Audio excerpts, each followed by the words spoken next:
Hi everyone, कैसे हैं सभी। मेरा नाम है निकिता एंड आज के इस एक्साइटिंग सेशन में हम लोग डिस्कस करने वाले हैं हमारे अपकमिंग जो एनडीए एग्जाम है उसके बारे में। इस वीडियो में मैं आप लोगों को बताने वाली हूँ ऐसे कुछ tips, tricks and cheat codes जो आपको मदद करेंगे आपके इस रिटन एग्जाम को क्लियर करने में। आई नो कि हमारे पास टाइम ज़्यादा नहीं बचा है एंड जब हमारे पास टाइम होगा भी तो हम लोग सोचते हैं कि यार जितना ज्यादा पढ़ा जा सके, है ना, जितना ज्यादा मैं हार्ड वर्क कर सकता हूँ उतना हार्ड वर्क कर लेते हैं क्योंकि इट विल पे ऑफ। लेकिन आपको ये चीज भी समझने की जरूरत है कि सिर्फ हार्ड वर्क जो है वो काम नहीं आता है। आज के जमाने में स्मार्ट वर्क करना भी बहुत ज्यादा जरूरी है।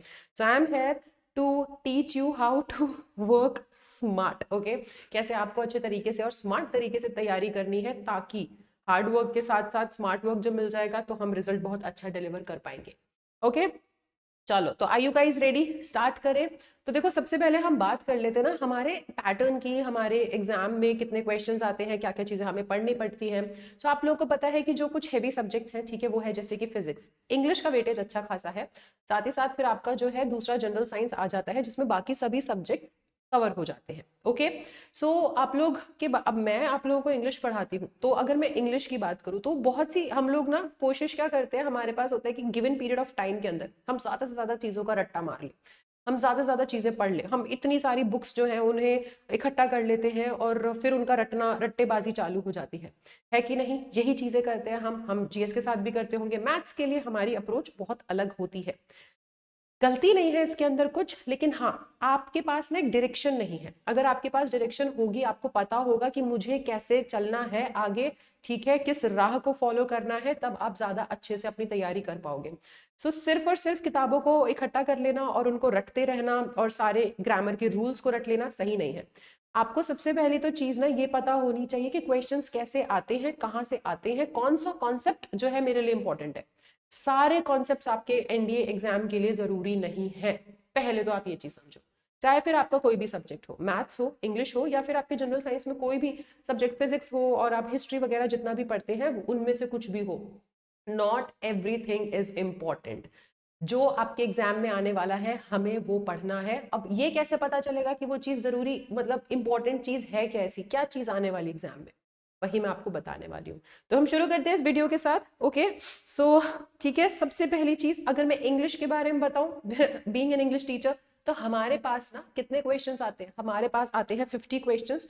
हर जो क्वेश्चन है वो कितने नंबर का होता है, हमारे पास जो हर क्वेश्चन और टोटल मिलाकर के कितने हमारे पास हर क्वेश्चन होता है, 4 मार्क्स का टोटल हमारा जो नंबर बनते हैं यहाँ से वो होते हैं 200। ठीक है, अब आपको पता है कि आपके एग्जाम के अंदर नेगेटिव मार्किंग भी होती है, जानते हैं ना आप लोग सब। ठीक है, ये तो हमारा पैटर्न है।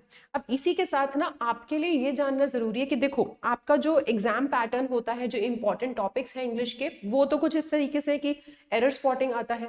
अब एरर स्पॉटिंग में आप लोगों को बेसिकली जो अधिकतर पूछा जाता है वो ग्रामर से आता है कि नहीं, कि कौन सा ग्रामर का कॉन्सेप्ट लग रहा है, कौन सा रूल सही है, कौन सा गलत लगा है। तो अगर आप लोगों को वो चीजें पता है तो आप बहुत अच्छे से एरर को स्पॉट कर पाओगे। उसके अलावा सेंटेंस इंप्रूवमेंट, इसमें भी हमें ग्रामेटिकल जो है हमारी नॉलेज बहुत अच्छी होनी चाहिए। उसके अलावा word selection, comprehension, antonyms, synonyms and word ordering. ठीक है, इस तरीके से हमारा जो पेपर है वो कुछ इस प्रकार से सेट होकर के आता है। तो ये तो हो गई बेसिक चीज। अब इसके बाद हम आते हैं कि ठीक है, पेपर हमारा इतने मार्क्स का है, इतने क्वेश्चंस पूछे जाएंगे, ये हमारा नेगेटिव मार्किंग इतनी होगी, इस तरीके से पेपर सेट होगा, ये सारी चीजें तो हमें पता है। ठीक है, ये हम जान गए, लेकिन ऐसा क्या करें, ऐसी क्या ट्रिक है, ऐसी क्या चीट कोड्स हम अप्लाई कर सकते हैं जिससे कि हम लोग हमारे कम टाइम में, हमारे एग्जाम को ज्यादा टाइम बचा नहीं है लेकिन हम उसमें भी ना परफेक्शन बहुत अच्छे से ले आए और हमें इतना कॉन्फिडेंस आ जाए कि इस बार का हमारा पेपर अच्छा जाएगा ही जाएगा। तो किस तरीके से स्मार्ट वर्क करना है। ठीक है, सबसे पहले ना एक चीज आपको समझनी पड़ेगी कि गाइज हम कितना ही पढ़ करके चले जाए, कितना ही पढ़ करके चले जाए, हम कुछ सिली मिस्टेक्स कर देते हैं। बहुत छोटी छोटी सी चीजें, और वो हमारी ना ऐसी चीजें नहीं है, मतलब हमारे रिलेटेड टू कॉन्सेप्ट्स या पढ़ाई का नहीं है, वो है लापरवाही।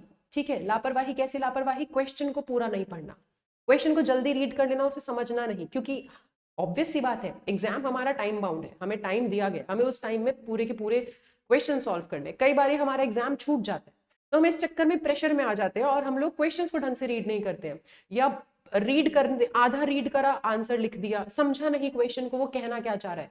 कई बारी मैंने ऐसा भी देखा है, मेरे साथ हुआ है, बहुत से स्टूडेंट्स मेरे पास आए हैं जिन्होंने बोला है कि मैम क्वेश्चन मैंने पढ़ा था, मैंने ये आंसर कर दिया, लेकिन क्वेश्चन को बाद में जब पढ़ा एग्जाम के बाद तब मुझे पता चला कि क्वेश्चन तो मुझसे कुछ और ही पूछ रहा है, क्योंकि ऑलरेडी हम कुछ और सोच के चल रहे थे। फॉर एग्जाम्पल एंटोनिम का क्वेश्चन आया, आधा पढ़ा और हमें लगा कि ये क्वेश्चन में सिनोनिम लिखने हैं, हमने ढंग से ध्यान नहीं दिया और हमने सिनोनिम स्टिक कर दिए। ये एब्सेंस ऑफ माइंड है, ठीक है।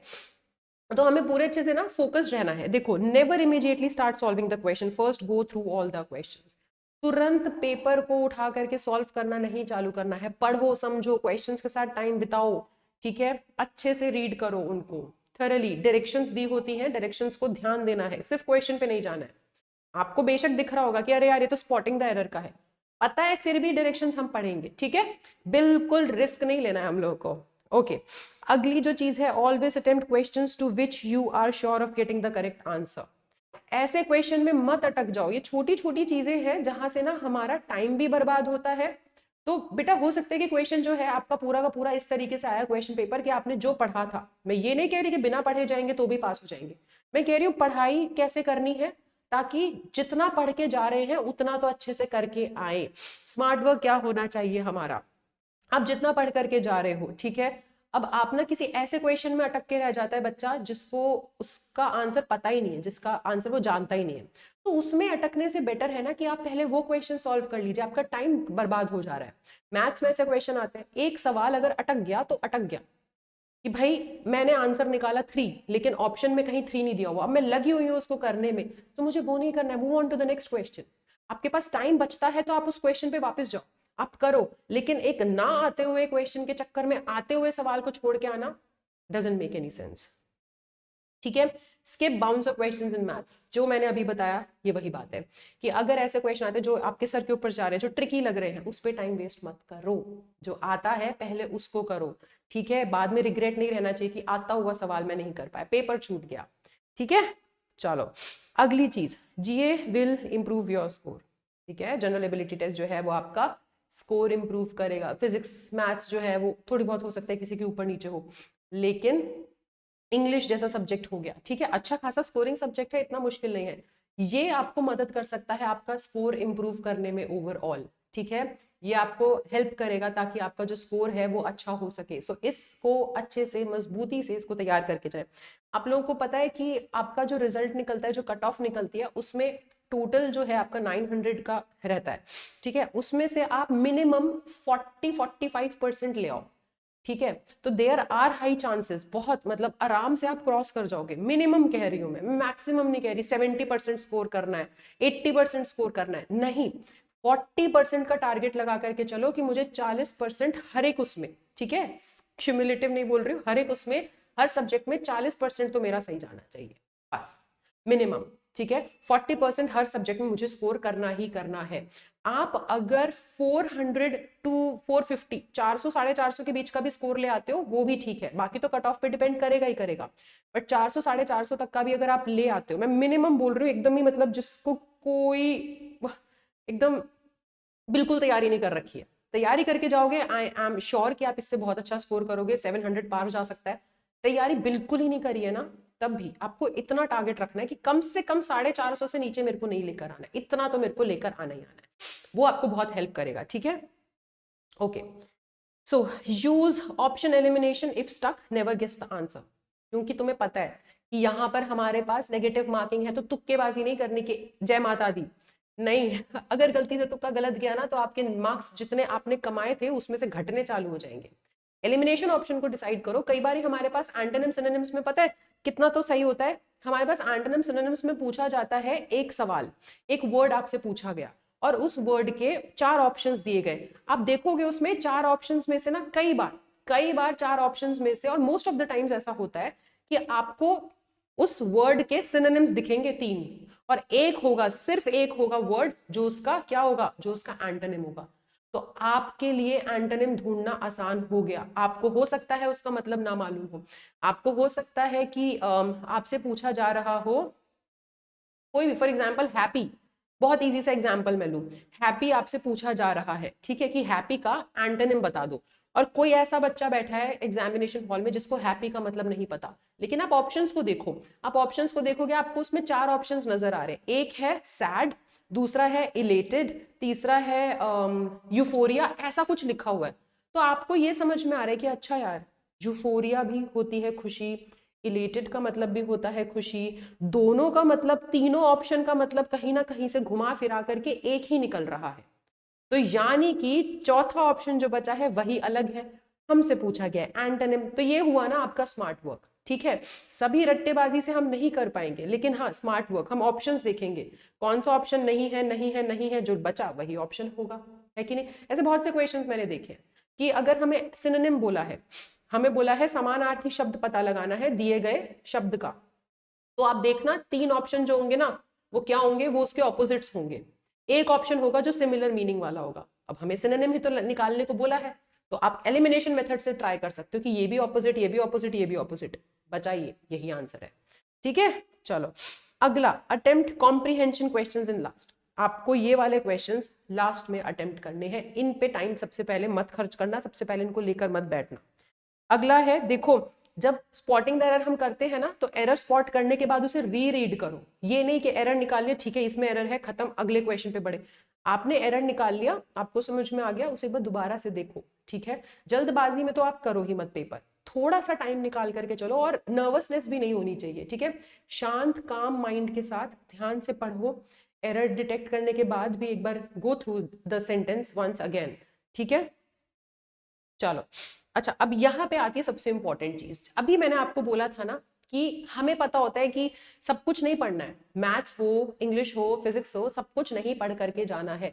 इंग्लिश बहुत वास्ट है, नाउन प्रोनाउंस में हजारों तरीके के एक्सेप्शंस हैं पूरे इंग्लिश में। ठीक है, हजारों तरीके के एक्सेप्शंस हैं, हजारों रूल्स हैं। वो रूल्स ऐसे हैं कि हम बोलते हैं कि ये ऐसा ही होगा, लेकिन कहीं पे कॉन्सेप्ट बदल जाता है, एक्सेप्शन आ जाती है। तो क्या इतने सारे रूल्स को और उनके एक्सेप्शंस को मैं रट्टा मार करके चलूं, याद ही नहीं रह पाएगा मुझे। तो आपको उन सबको करना ही नहीं है। आप प्रीवियस ईयर क्वेश्चन पेपर उठाओ, आपको एक पैटर्न नजर आ जाएगा उसमें। आप 10 साल के पेजेस, जो आपके 10 साल के प्रीवियस ईयर क्वेश्चन पेपर है उनको उठा लो, आपको समझ में आ जाएगा कि अच्छा नाउन से क्वेश्चन, कौन से टॉपिक से क्वेश्चन आ रहा है सबसे ज्यादा, तो आपको ये समझ में आ जाएगा। तो आपका काम आसान हो गया। जहां आप पूरी रेनन मार्टिन चाट रहे थे, जहां पे आपने पूरी पूरी किताबें जो है ग्रामर की रट डाली थी कि मेरे को सारे रूल पता होने चाहिए, अब आपको पता है मुझे कौन से टॉपिक्स पढ़ने हैं, कौन से टॉपिक्स में से कौन सा कॉन्सेप्ट पूछा जाता है। तो यहां से आपका समय बच गया, मेहनत बच गई, और ये होती है स्मार्ट स्टडी। ठीक है, कि आपने पेपर उठा करके देखा, आपने कहा टेंसेस से क्वेश्चन आते हैं, सेंटेंस इंप्रूवमेंट में बहुत ज्यादा, स्पॉटिंग द एरर में बहुत ज्यादा क्वेश्चंस आ रखे हैं, कहां से, प्रेपोजिशन से या फिर हमारे सब्जेक्ट वर्ब एग्रीमेंट से। तो आपको ये दो तीन टॉपिक्स ना, और आप 10 साल के पेपर देखोगे तो, और 10 साल में आपके 2 बार एनडीए का एग्जाम होता है, आपके पास कितने सारे पेपर हो जाएंगे, आप उन सबको देखोगे, 20 क्वेश्चन पेपर को चेक करोगे, आपको एक ट्रेंड फॉलो होता नजर आएगा कि यार इस तरीके से ये टॉपिक से सवाल आ रहे हैं, इन टॉपिक्स में से ये कॉन्सेप्ट पे सवाल आ रहे हैं, इस टाइप के क्वेश्चंस पूछे जा रहे हैं। आपके पास एक क्या हो गया, एक ब्लूप्रिंट तैयार हो चुका है।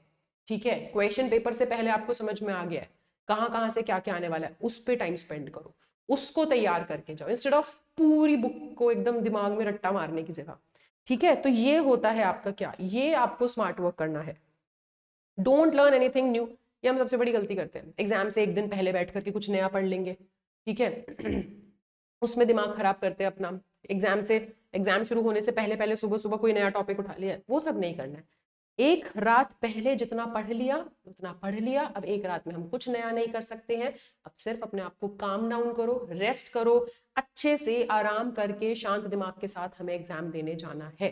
ठीक है, सो ये सभी ट्रिक्स आपको अप्लाई करनी है। बाकी रहा कि मैम ठीक है स्टडी, अब ये तो देखो, ये तो सारी वो चीजें हो गई कि आपको अपनी स्टडीज किस तरीके से मैनेज करके चलनी है। ठीक है, पढ़ाई तो करनी ही करनी है, ट्रिक्स और चीट कोड का मतलब ये नहीं है कि पढ़ाई कैसे ना करी जाए कि बिना पढ़े हम पास हो जाए, पढ़ना तो पड़ेगा ही, लेकिन पढ़ना भी एक ऑर्गेनाइज्ड वे में पढ़ेगा। ठीक है, पढ़ने के अलावा भी बहुत सी चीजें होती हैं जो अफेक्ट करती हैं हमारे मार्क्स को, हमारे स्कोर्स को, उनको ध्यान में रखना है, जो अभी मैंने डिस्कस करी है। पढ़ना कैसे है उस चीज को ध्यान में रखना है, लेकिन पढ़ना तो है। सो आप पढ़ेंगे कैसे, देखो ये सारा जो है ये आपका टाइम टेबल है एनडीए अग्निवीर एग्जाम्स का। सबसे पहले मेरी क्लास होती है सुबह 7 बजे Monday to Friday Hindu editorial की, एंड इंग्लिश ग्रामर की कंसेप्चुअल क्लास होती है डेली 11 बजे मंडे टू फ्राइडे। उसके बाद अमित सर की क्लास है, हमारे समीर सर की क्लास है जो आपको फिजिक्स केमिस्ट्री पढ़ा रहे हैं, एंड साकेत सर पढ़ा रहे हैं आपको मैथ्स। ठीक है, तो देखो आपके पास दो दो इंग्लिश टीचर्स भी है, सो आप लोग बेसिकली क्या कर सकते हो, बढ़िया तरीके से क्लासेस अटेंड करना चालू करो टाइम पे। ठीक है, टाइम पे क्लासेस अटेंड करना चालू करें आप लोग, और बस बाकी सब हम पे छोड़ दीजिए। जो बाकी आपकी ट्रेनिंग है, जो बाकी आपकी गाइडेंस है, वो हम लोगों की तरफ से पूरी तरीके से आपको मिलती रहेगी क्लासेस के बीच में भी, और ऐसे भी बहुत से सेशंस हम आपके लिए लेकर आते रहेंगे। ठीक है, और बाकी to help you with your studies, Embibe का ऐप अगर आप लोगों ने डाउनलोड नहीं किया है तो सबसे पहले आपको ये ऐप डाउनलोड करना है, बिकॉज इस ऐप पे जाकर के आप प्रैक्टिस, मॉक टेस्ट, और खुद यहाँ पे बुक्स भी अवेलेबल है जो आप पढ़ सकते हो, जिनसे आप हेल्प लेकर के काफी कॉन्सेप्ट्स जो है वो कवर कर सकते हो। सो इस ऐप को जरूर चेकआउट करो, इट्स फ्री ऑफ कॉस्ट, बिल्कुल भी कोई ऐसा चार्ज नहीं लग रहा है इसमें। ठीक है, नो हिडन कॉस्ट। और साथ ही साथ आप अपने देखो, पढ़ना है, टीचर के हैंडमेड नोट्स हैं, ठीक है, टीचर के पढ़ाए हुए, टीचर क्लास में जो पढ़ा रहा है वो सारी पीडीएफ्स भी हम आपको अवेलेबल करवा देते हैं, ताकि आपकी तैयारी में कुछ भी ऐसा ना रह जाए। ठीक है, इतना सा भी जो है कमी ना पड़ जाए। तो आप हमारे इस टेलीग्राम चैनल को ज्वाइन कर लो, एम्बाइब अचीव डिफेंस एग्जाम्स, इस नाम से हमारा ये यूट्यूब चैनल भी है, इसी नाम से हमारा टेलीग्राम चैनल है, इसको ज्वाइन कर लीजिए। और इस टेलीग्राम चैनल पे आपको सारी नोटिफिकेशंस, सारी पीडीएफ्स अवेलेबल हो जाएंगी। ठीक है, चलिए